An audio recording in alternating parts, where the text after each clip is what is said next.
Hello guys! Welcome back to my vlog. And kung bago ka sa channel na to, I am Za and this is Za Canada Vlog. Here in this vlog, we talk about daily life of Filipinos living here in Canada at yung mga daily struggles and different updates when it comes to immigration. Legit updates when it comes to immigration. At again, you can always verify or recheck the government websites para sa mga legitimate information para dyan. And today, we have a new topic. And our topic is all about money.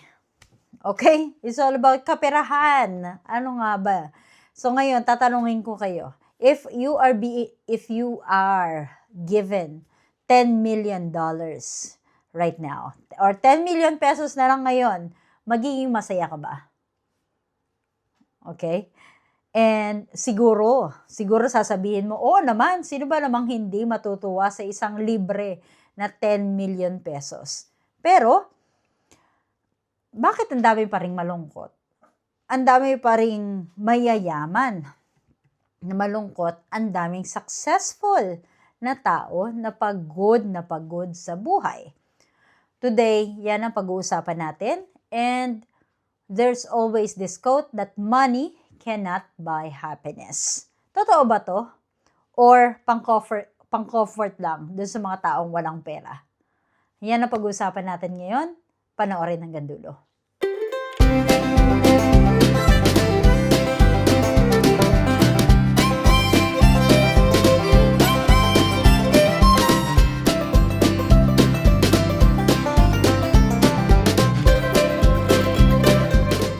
Well, aminin natin na minsan dumadaan tayo sa phase na kapag may pera na ako, sasaya na ako. Kapag may kotse na ako na yung pinakamasayang tao sa buong mundo. Pag may trabaho na ako, may bahay na ako, at kapag successful na ako, yan ang ikasasaya ko. Tapos para laging natin sinasabi na konting tiis na lang, sasaya na ako.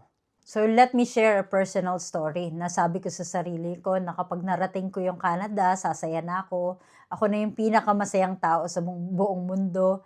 Tapos kapag na suportahan ko na ng maganda-ganda yung yung pamilya ko, sasaya na ako. I'm not saying that I'm not happy right now, but still, sometimes may nasasabi tayong ganyan na kapag nadala nyo yung pamilya nyo rito, sasaya na ako. Kapag nakabili tayo ng bahay at lupa rito sa Canada, sasaya na ako. Or kapag nagkaroon tayo ng trabaho na may mas mataas sa minimum wage, sasaya na ako. But still, napansin ninyo, laging may kulang. Lagi tayong parang hindi tayo nakokontento sa buhay. In this vlog, hindi ko sinasabi na hindi importante ang pera. Okay, napaka-importante ng pera sa pang-araw-araw nating pakikibaka sa Canada o sa Pilipinas, 'di ba? Or kahit saang bansa ka naroroon. Money can buy comfort, maayos na buhay. Kumakain ng 3 beses sa isang araw. May maayos na natutulugan. May kanya-kanyang kwarto ang bawat miyembro ng pamilya. May security. Money can buy security, which means na kahit tumanda ka, you'll make sure na may maisusuporta ka sa sarili mo kahit to the time na mag-retire ka. Freedom, of course, it can also give you freedom, especially financial freedom. If you have a lot of money, then you can always resign and or retire early. Then you can travel to any place that you want. Better experience, of course, like travel, food, and any other life experience. Better healthcare. Siyempre, di ba, pag may pera, mas maganda yung medical attentiveness para dun sa sarili mo. And less stress sa bills. These are the things that money can buy. So yes, money solve a lot of problems. Pero ang tanong, ito ang tanong natin, kaya ba nitong bilhin yung peace of mind mo? 'Di ba? Kaya ba nating ayusin ang broken relationships ng pera? And kaya ba nitong punuin yung emptiness na nararamdaman mo sa sarili mo? So minsan kasi hindi problema ang kawalan ng pera. Minsan ang problema natin is yung kawalan ng direction, purpose, and contentment. And why we are never satisfied. So napansin nyo ba na pag may gusto tayo, at pag nakuha na natin yung gusto natin, may gusto na naman tayong bago. So this is what's happening right now. And I'm always guilty of that. Laging halimbawa pag naabot ko sa pangarap ko, I always upgrade it to something better. And I guess that actually gives us purpose.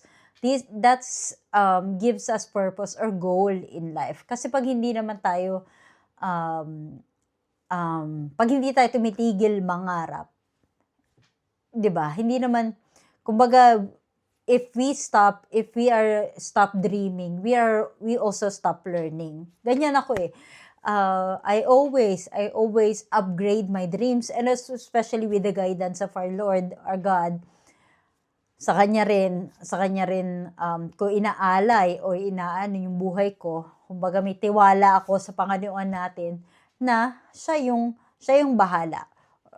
I am just making my moves. Kumbaga nasa Diyos ang awa, nasa tao ang gawa, and then it's really up to Him to make the decision in my life. 'Di ba? So, pero once again, going back to our topic, human nature natin yan eh. Yung parang ina-upgrade natin yung bawat pangarap natin. We upgrade our dreams. Dati gusto mo ng cellphone lang. Kahit anong cellphone lang. Pero ngayon, gusto mo ng iPhone. Tapos, pag may iPhone ka naman, gusto mo naman ngayon ng latest. Tapos, pag may latest ka na, gusto mo naman ng kotse, gusto mo naman ng bahay. And the happiness is, or the problem is, kung ang happiness mo ay nakadepende sa mga next achievement mo, habang buhay ka lang maghahabol. Just so you know, social media made it worse. Lahat mukhang successful, lahat mukhang masaya, may progress, pero mapapatanong ka, bakit parang ako yung nahuhuli? Ako lang yung walang ipopost na na successful, hindi ako manager, hindi ako nakapag-travel, hindi ako nakapuntang ibang bansa, wala akong malaking sahod. Minsan, i-compare natin yung sarili natin dun sa mga bagay-bagay na nakikita natin sa social media. So, I've seen a lot of people like this, na may mga taong naabot yung goals nila, pero when they get home, they are quiet, sad, and empty. Kulang yung buhay nila. Kasi buong buhay nila, achievement yung hinahabol nila. Gusto nila, lagi silang nasa top ng ladder. Laging hinahabol nila yung magbibigay sila ng star or trophy sa buhay. Pero hindi nila binibigyan ng meaning. Ano nga ba ang meaning na ibinibigay sa'yo ng bawat achievement na ibinibigay sa'yo? Well, ito ang tanong. Kung wala yung work mo, sino ka? Kung wala yung pera mo, ano ka? And kung wala yung title mo, may value ka pa ba? And this is based on real life. Ano nga ba talaga nagpapasaya sa atin? Well, for me, ang nagpapasaya sa akin is yung connections, sa connections sa iba't ibang tao. And once again, lately nga may bago kaming kilalang kaibigan. And these connections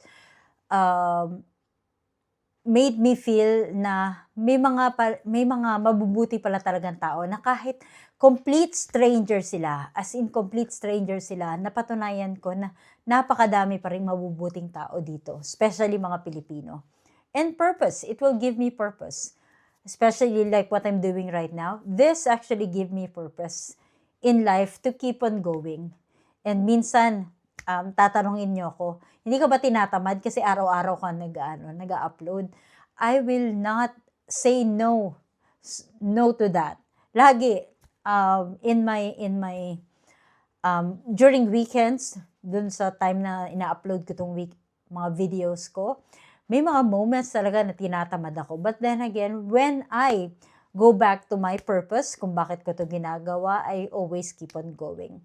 And again, this give me growth, and this thing that I'm doing right now give me peace of mind.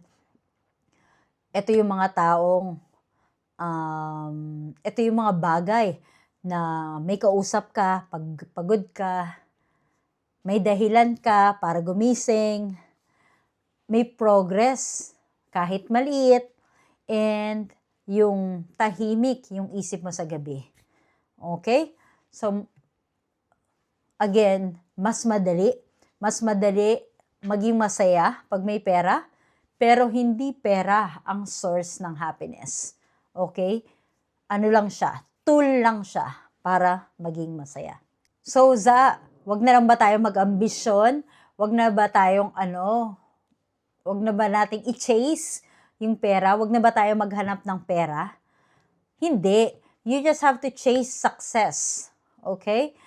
Don't make it your identity. Wag mong gawing identity yung pagiging successful mo. Okay? Use money, but don't worship it. Diba? Money is the root of all evil. The moment that you worship the money, you will do bad things. So build a life, not just a bank account. So baka kailangan mo marinig ito ngayon, hindi ka kulang kung wala kang pera. Okay? Or dahil kulang ka sa pera, minsan kulang ka lang sa pahinga, sa directions, and self-love. Once again, hindi masamang mangarap ng malaki, pero siguraduhin mo na hindi mo sinasakripisyo yung buhay mo para lang sa future na hindi ko sigurado kung sasaya ka sa dulo. So imagine those businessmen and businesswomen who spent most of their lives working and without and ignoring their families at home. So imagine niyo to. Eventually, lumalaki ang mga bata, nagsisitanda tayo, nagiging weak yung body natin. If you're not going to enjoy your life right now, then what are you going to look back pag tumanda ka? Diba? So these are the things na you can ponder. These are the things that you can think about. Sa tingin mo, sasaya ka ba kung marami kang pera? Diba? Marami kang pera, pero weak yung body mo. These things, right? Okay? So, ano ba talaga ang hinahabol natin? Yung pera or yung buhay na may meaning or meaningful? Alright, so if you like this video, don't forget to like and i-comment dyan. Can you tell me?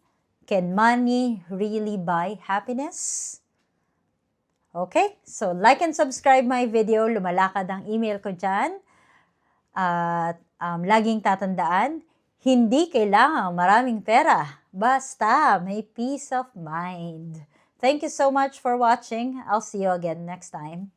Bye-bye.